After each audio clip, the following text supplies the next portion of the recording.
suis Fofana Lassina, CEO de l'entreprise Biwari et je suis aussi ingénieur en informatique.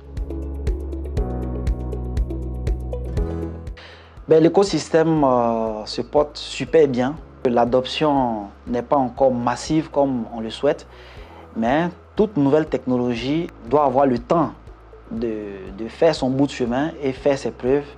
Et c'est pourquoi d'ailleurs nous travaillons à cela à travers des formations, des colloques, des séminaires et bien d'autres choses.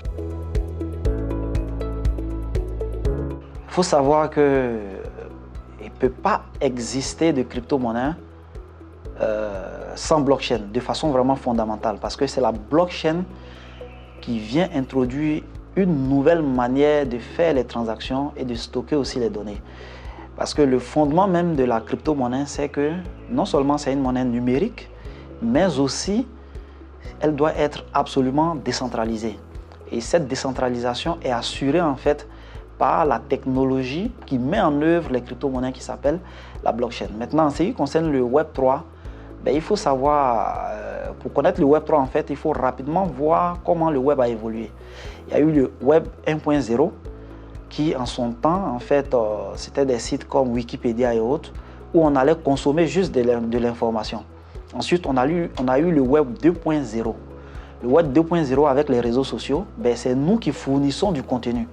Facebook, en fait, ne crée pas de contenu. Avec le Web 3.0, cette fois-ci, on nous donne la possibilité d'être maître de nos informations. Parce que avec les réseaux sociaux, on n'est pas maître, je peux dire, des données qui sont publiées sur ces plateformes-là. Donc, le Web 3.0 vient changer le paradigme en nous donnant, en tant qu'utilisateur, le pouvoir de pouvoir disposer des informations que nous publions comme on le veut. Beaucoup d'opportunités, mais le principal pour moi, c'est que selon la récente étude de la Banque mondiale, il y a plus de 70% de la population africaine qui est non bancarisée. Et cela est dû en fait principalement au fait que nous n'avons pas de documents administratifs. Parce que pour avoir accès aux différents services et produits financiers classiques tels que les comptes bancaires, épargne, crédit, il faut au minimum avoir des pièces d'identité.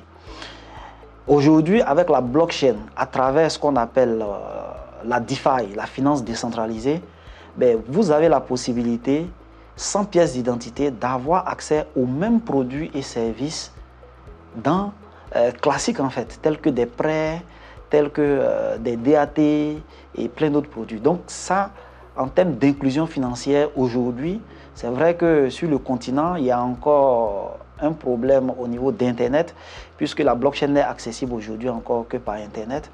Donc, on s'est dit que très bientôt, en tout cas avec les infrastructures dans lesquelles l'État investit énormément, surtout Internet, c'est des choses qui vont venir. Pour moi, les crypto-monnaies ont un avenir très radieux devant eux. Parce qu'aujourd'hui, comme je le disais au début, nous sommes dans un nouveau paradigme financier. Et qu'on le veuille ou non, les crypto-monnaies sont déjà là. Aujourd'hui, clairement, c'est vrai que les chiffres annoncés dernièrement par Sika Finance disaient que les transactions subsahariennes de la crypto-monnaie s'élevaient autour de 100 milliards de francs CFA. Parce qu'il faut savoir que l'apport, je peux dire financier, qu'a la diaspora africaine en Europe dans le PIB de nos pays sont très importantes. Et aujourd'hui, entre 5 et 15% sont perdus en payant en fait des frais de transaction, puisqu'il faut bien trouver des entreprises pour les transférer. Donc pour moi, nos pays devaient profiter en fait de cette technologie, parce que l'un des avantages avec la crypto-monnaie, étant donné qu'il n'y a pas d'organe central qui est comme intermédiaire, dans ce cas-là, les frais de transaction sont divisés vraiment, sont quasi zéro, quoi. Voilà. Donc cette opportunité a saisi principalement en Côte d'Ivoire aussi.